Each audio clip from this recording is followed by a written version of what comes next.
How are you? This is Bishop Brown, and today's tip is we're going to show you how to create multiple email addresses for your regular domain on WordPress. Now, on Cpanel.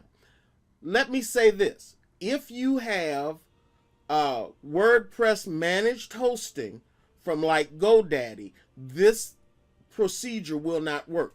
If you have Linux shared hosting with Cpanel, then this will work perfectly fine. And so where we're on ifggo.com, which is really just a domain that I keep in order to have a URL shortener for some of the things we do. And so what I'm going to do here is I'm ifggo.com/cpanel. And this comes up basically and saying if you're behind a firewall, but it doesn't ask for anything. Then you log in with your domain username, your Cpanel domain username and password.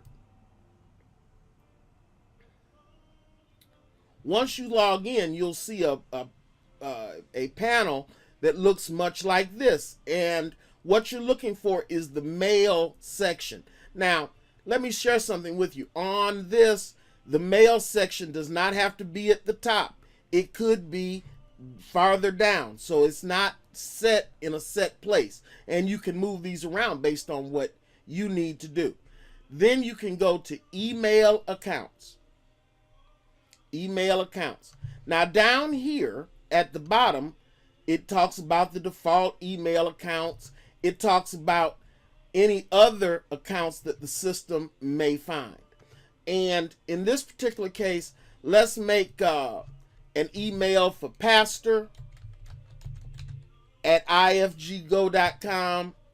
And for this demonstration, I'm just going to put in password as the password, which is a no-no, you know that, but this is just a demonstration.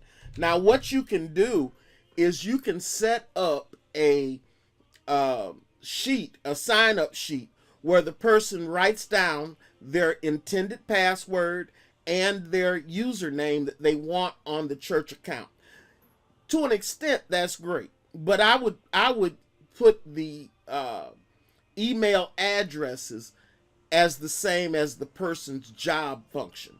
So youthpastor@firstbaptist.com, praise leader@firstbaptist.com. Now, if everybody in the praise team has a separate email address, then you might want to say Janice@firstbaptist.com. But in general, this is going to work fine. Pastor@ifg.com. The password strength is weak. The default is a mailbox of 250 megabyte, which should be plenty. If somebody goes beyond that, then chances are their account has been compromised. So that's just a telltale sign. You can generate a password for them and then send them their password or give it to them at church. Either way you want to do that. But here's the first account we created. Okay, and you see it says account created. And here in our list of accounts is pastor@ifggo.com. Now, you can, at this point from here, you can log into you can access webmail and log into that account. But let's create a few accounts. Let's say assistant pastor.